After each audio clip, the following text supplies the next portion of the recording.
All right, greetings everybody from Orlando, Florida. I'm down here this weekend. Welcome to Growing the Money, where every morning, even from Orlando, Florida, we talk about growing our money from 8 to 8:10 a.m. Thanks for joining us. Down here in Orlando, you know, the key to wealth is education, and you should never stop educating yourself. I'm down here in Orlando trying to learn from people that are better at me than a skill set. These guys are all educators, they're running groups, and I'm launching my official group in a couple months, and I'm down here trying to learn from the best. And so it doesn't really matter what field it is, doesn't matter what you're trying to learn, just go follow someone who's been the path before you. It greatly increases your chance of being successful. So I want to talk about a little bit about what happened with a client this week, and wanted to break down some math. Hopefully, if I'm doing math live in the morning, I won't I won't screw it up. Um, the Starbucks coffee is not nearly as good as the homegrown coffee. I'm just going to say that. All right, when you make a loan, you don't have to collect the interest payments on the way. You can collect the interest payments at the end. And in fact, I do that a lot with my IRAs. I prefer not to collect payments. This is more of an administrative function that if I am having lazy money and I've arbitraged someone else's money and then I get a payment, then I have to then make a payment out of my IRA because I don't want my borrower to have to make two separate payments. I think that would be very confusing. Again, just trying to serve the needs of the borrower over everybody else.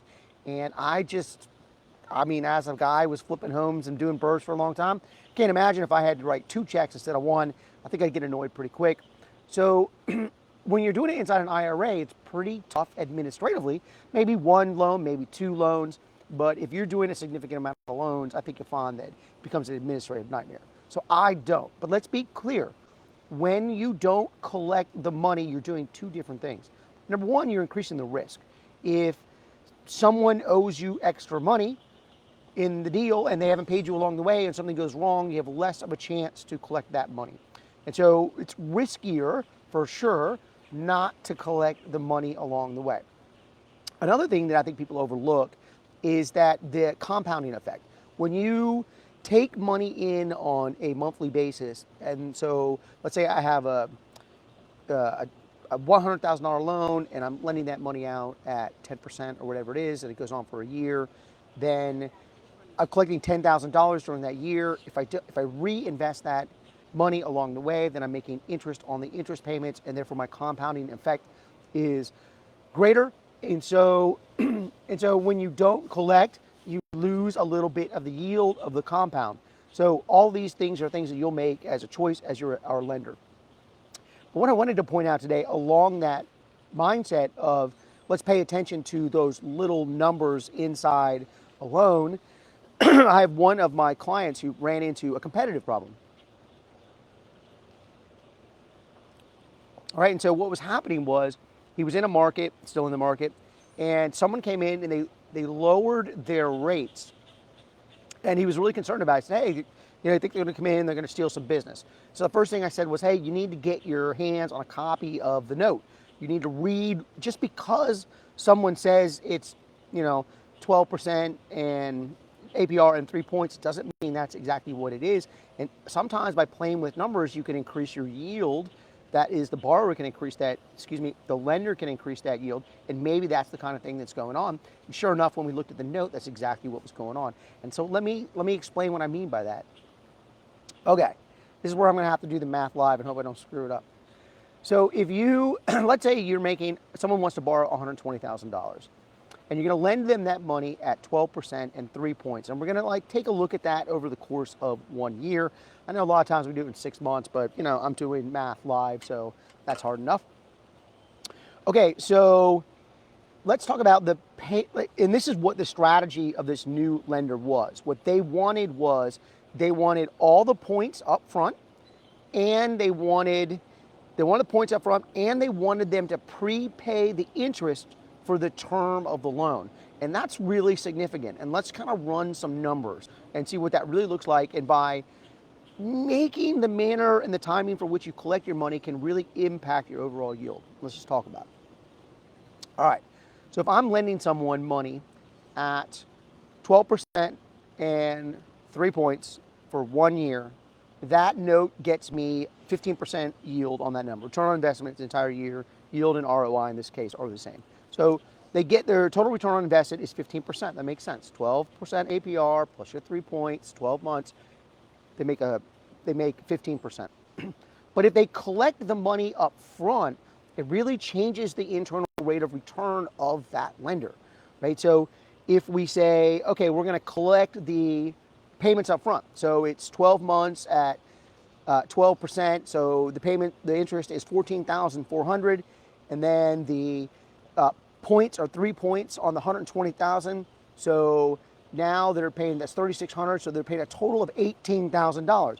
But by having to prepay it up front, the lender only has to send $102,000 to the closing. They're borrowing in the contract. They're getting charged for interest and they're getting charged for points on the entirety of the loan, which is $120,000. But in reality, they're only writing the check out of for $102,000 and sending the $102,000. So the interest that's being charged is on 120, but in reality, they're really only moving $102,000 out of their account. And so if you take the interest that would be accumulated in that loan, which is if we did 13, we add that up, that would be $18,000. So we take $18,000 divided by $102,000, and it's just a little bit north over 17, maybe 17.5% ROI. And so by the manner in which we collected the money, we influenced our internal yield. And so in this scenario with my client, I was like, hey, you need to do some educating. You'd educate your client and say, hey, just to be clear, you're only getting $100,000 from said lender, and you're not getting the entirety of the 120, but they're charging you for the 120. And that way you can educate them, but also the competitive advantage that you have is that you are not demanding so much money from the borrower at the front of the loan. And so by reading the loan, understanding the loan, and then educating his clients, he informed them, like, hey, actually, for the money that you're getting a better rate on that money. And so where someone else is claiming to be at a lower interest rate, and the reality of the situation is they're not. They're at the same interest rate, and that the borrower has to come up with all that money at the table. And so educate yourself on the different ways that lenders sometimes manipulate those spreadsheets. Of course, another one that's obvious to us that we see all the time is people don't let anybody know about the fees or the attorney's fees or the origination fees, and they just say, oh, I charge less points, when in reality, they use the word fees instead of points. But this is just another example of the way a lender can structure the note so that they increase their yield, and it can be very impactful to them, and it can be very impactful for the borrowers. And with a little bit of education, you can say, hey, I'm way more transparent, and that's the way I enjoy being. It's certainly the way I like to think I get my repeat business. All right, that's 8 minutes. I got a group of people waiting for me inside.